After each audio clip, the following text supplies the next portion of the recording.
Hi, welcome to Back to School 22-23.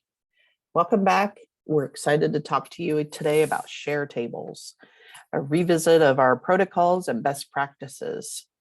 So many of you don't know what share tables are because you're new to our department, but many of you know exactly what they are because we did start share tables before COVID. And obviously during COVID, we had to abruptly quit that practice. So with the blessing of the health department, we're ready to start back again and get this practice rolling so that we can continue to impact kids as well as save on trash and waste. So share tables are back. Let's talk a little bit about what share tables are. The goal of a share table is to reduce waste. It's to supplement kids that are hungry, lunchbox kids that just need a milk, growing kids that are still hungry after they eat all their lunch, and even snacks for the kids in the nurse's office. The goal is not to fill the share table. Many times when kids see a charitable effort of, wow, that's really cool, I want to pick up an extra apple so that I can give it to someone else that's hungry. That is not the goal. The goal is to save all of the things that the child was not able to eat during their lunch meal or their breakfast meal and save it for someone that does have time to eat it or that's still hungry after their meal. Again, lots of times teachers and kids will make an effort just to add things to the share table to make it charitable for others when that's really not the goal. There will be plenty of opportunity for extra product on the share table for all to share. So the important part about share tables is that we keep it safe. Cold food is cold, and we're going to talk more about allergy children and whether they should use the share table or not.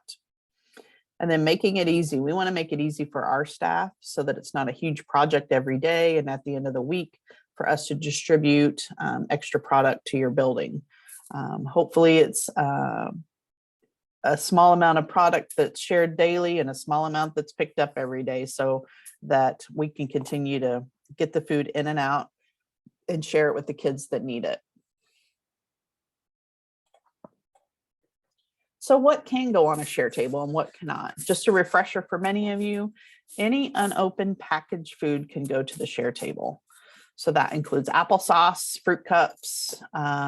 It also includes milk. Milk's very important to continue to keep cold. We're going to talk more about the details of how you set up your share table to make sure that milk is maintained at temperature. You can share any fruit with an inedible peel, so bananas and oranges. And we're also going to talk about apples in a second. Breakfast items. Lots of kids would love to have that extra bowl of cereal that you couldn't eat. So making sure that any breakfast items that are in those packages of breakfast are shared if a child can't eat them. And then packaged fruits and vegetables, and that includes carton juice as well. Packaged cheese is another item that is a great share that also needs to remain cold. And so not as frequent, but sometimes it happens is chips, granola bars, yogurt, anything in a package that has not been touched by student hands. So what about apples? We just talked about apples. So because fruit has an edible peel, apples can't go straight to a child on the share table. So what happens with an apple is we're going to rewash an apple in order to be redistributed for consumption. So that means if a student puts an apple on the share table, we're going to intercept it, wash it for us, and then give it to the nurse or another group that may need it. So we don't want a student to put it on the share table and immediately be picked up by another student for consumption. It needs to be rewashed and making sure it's safe and clean for the next kid.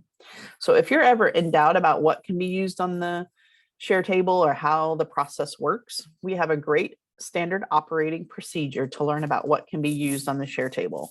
So go to your HACCP folder in Drive, and all the SOPs for any safe serving of food is in there. So who can use the share table? The first rule of the share table is the share table is for kids. The intention is to supplement a hungry kid in your building. Should you get into an argument or a tiff with a staff member that you see picking up a banana for their own consumption? No. You should absolutely take a moment to educate them about the share table's intention is for kids. If nobody picked it up today at this lunch period, it can be shared with the nurse and other groups. So it will never go to waste if an adult doesn't pick it up. So many times they think that if they don't pick it up, no one will eat it and it will go to the trash, and that's not true. So again, professionally talk to adults about anything to do with share table so that we can educate them. So products from the share table can go to nurses and social workers. This is probably the actual best place for it to go. Whether a student needs a snack to settle their stomach or you have a bag of items to send home to a family at the end of the week, start here to give your leftover to the kids that especially need it. The next place you can go to if you do have leftover product is after school clubs, teams, and tutoring kids. Any kids in the building after school hours or even before school hours, you can give leftovers to them. Sometimes PE teachers, Girl Scout troops, Boy Scouts, different student groups are in the buildings as well. So let them know too, if you find every week you have lots of leftovers, reach out to these groups and let them know, hey, I might have some product on Tuesdays for you. Just connect with me when you can about to see if I have products. You don't need to chase them every week, but certainly make a plan of how to get rid of the product if there is any leftover with those groups so that they come look for you and you don't have to go looking for them. Hopefully most of the product gets taken by students in the lunchroom, as well as nurses and social workers. So the important part about share table is delegate the responsibility of a share table to one person in your kitchen so that they are the champion of the share table and they are the manager of that, so that they are the expert on who all the people are in the building that may need it, as well as the maintenance of the share table. So the first thing you need to do every day is place a pan of ice on the share table for cold items. So making sure that pan of ice is refreshed at lunchtime as well. If you put it out for breakfast and you have a lot of breakfast traffic, refreshing the ice so it's nice and cold for lunch as well. So any food that is cold food is kept on ice or put into the refrigeration within 30 minutes. So usually breakfast lasts 15 minutes or so. That's ample time for you to check the share table after breakfast and put any food that's left over on there into refrigeration. You could put it back out for lunch if you wish, or you could share it for the end of the day for nurse or whoever might need it. So when it's in doubt, do not give it out. So if you don't know if the milk's been in temperature for safely for the last 30 minutes, or if you forgot to check it and the milk's been sitting out for 2 hours, make sure that it's in temperature. Temp it first before it's put back into any storage. We want to make sure we're serving only safe food. And just because it's off the share table doesn't mean that we aren't required to be responsible for it. We are. So returning items to our storage area, you should mark them clearly, have a set spot in your walk-in to store share table food, whether it's in a pan that's marked for share table only, whatever system you want to use, just make sure that items are marked clearly, because these items should never be returned to service. At this time, our protocol is not that the items are returned to service. I know some school districts have a huge program to do that, but at this time we do not. Our share table products are solely for consumption after the meal, to the nurses, to student groups, and things like that. If you store these items in your storage area during the week, discard all the items on Fridays before the end of day. So we don't want you to have a ton of things to trash on Fridays. We want you to be proactive throughout the week and let the building know what you have before it's disposed of. So again, creating relationships with those in your building, with the manager of the share table to make sure that they know what you have throughout the week, so it's not piling up and have to all be thrown away anyway on Friday. It's work smarter, not harder throughout the week instead of having this big dump at the end of the week. So what about students with allergies? Well, we don't necessarily recommend that they take food off the share table. It can be managed in elementary school, especially with people that are helping them manage through this. But we highly recommend that kids just avoid the share table if they have allergies. We just don't know. We can't be 100% sure that the food hasn't been in contact with an allergen. So it's just safer not to. But elementary students with allergies can be provided guidance by using or by those supervising them. So again, it's not 100% rule that they cannot use it, but we highly don't recommend it. Or if they do want to use it, someone is supervising them to give them guidance.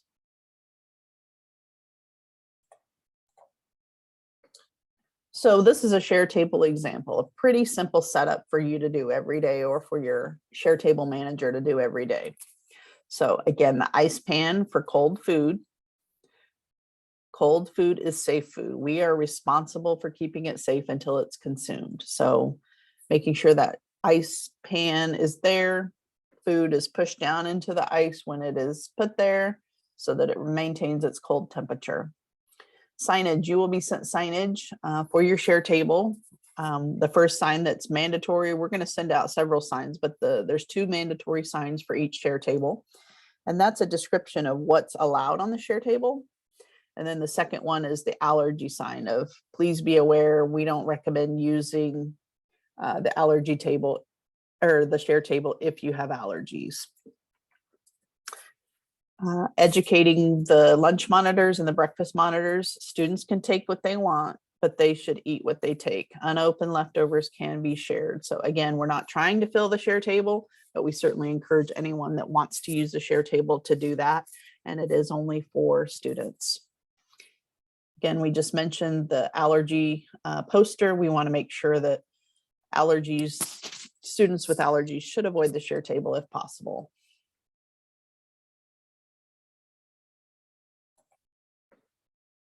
So again, what is required of a share table? 1 sign with the picture of the products, 1 allergy sign, an ice pan every day. And again, please refresh it at lunchtime if you have it out for breakfast as well. A shelf-stable product pan. So again, instead of just throwing it on the cart, we want to keep it all contained and looking nice. We don't want it to be an eyesore in our dining rooms and cafeterias. And easily accessible to students. So we want to make sure it's part of our awareness for our students. If they want to walk up and grab something in the middle of their lunch period, they are welcome to do that. But what is not acceptable is to put it right behind the cashier station. We know that, especially in secondary schools, sometimes we ask students to all grab a fruit before they leave the cashier station, and we don't want them to drop it right into the share table. That's not the intention. So maybe they would eat it if they took it to their table. Just making sure that the share table is not right behind the register. That's not the intention. We want to encourage kids to eat it. If they can't eat it, then share it with others. So if you ever have questions about specifics of your share table, please go to your Google Drive and Manager's Toolbox, and there's a share table document, a HACCP share table document of a standard operating procedure. You can see I've screenshotted that here. It's easy to find. There's also an allergy a share table file folder. So there's lots of good information about program guidelines, there's signs, there's lots of educational information for you or for your building that you can share with them as well. So I think everyone is very welcoming of the share table, administrators and teachers alike. And so most people believe it's a great idea. And so it's just making sure that it's operated properly so that the child that can benefit most from it is receiving that food. Again, these 2 signs were sent to you, so it's easy to just set up and get going. But if you need additional support, please reach out to us. So let's get started. Just as I shared earlier, we are going to start this from day 1. We are going to have a share table starting the first day of school. This first step is to talk to your principal or your assistant principal before the first day of school. So managers, on your manager day, hopefully you talk to your principals about share table and where it will be and what they need to do with it and their monitors need to do with it. If you haven't had that conversation yet, please reach out to them before the first day of school so everyone's on the same page. Talk to your nurse and social workers about the details. Primarily your nurse. Let them know that you may be bringing them a bowl of fruit, or they can reach out to you and bring you or ask for the bowl of fruit periodically throughout the week so that they are always having a snack for their students in their spaces. The next step is to delegate the share table management to a staff member. So if it's the manager that does it, if they have time, or if it's a part-time person or one of your NS2s, just making sure that there's a share table manager that knows all the details and the ins and out, as well as the relationships in the building to connect with. Set up the cart with the signage and a cold pan that will be used every day. Again, you can use a cart, just any cart that you have. If you do need a cart, we have several in storage that we can get to you if you need an extra cart. And you're going to find a label and a spot in your walk-in for extras and make a plan to distribute them. Just as a reminder, we don't reserve any product that has been on the share table to our lunch service or breakfast service. It is only for extras for kids. So just like I shared earlier, we're going to start the first day of school. So let us know now if you have any questions or if you need any equipment regarding the share table so that we are ready to start on August 24th. So if you ever need any equipment, whether for share table or otherwise, Rachel's the person to email or connect with. Julie, the dietitian, has specific questions regarding allergies or students' questions. And then I am happy to help with operational questions regarding the share table, as well as marketing and signage.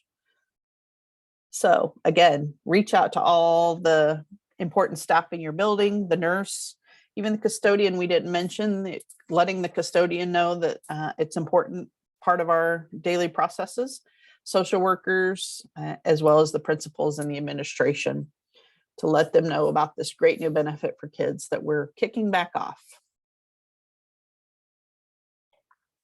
Thank you again for your time. We look forward to getting those share tables started and getting that food into the hands of kids and not in those trash cans. Let us know if you have any questions.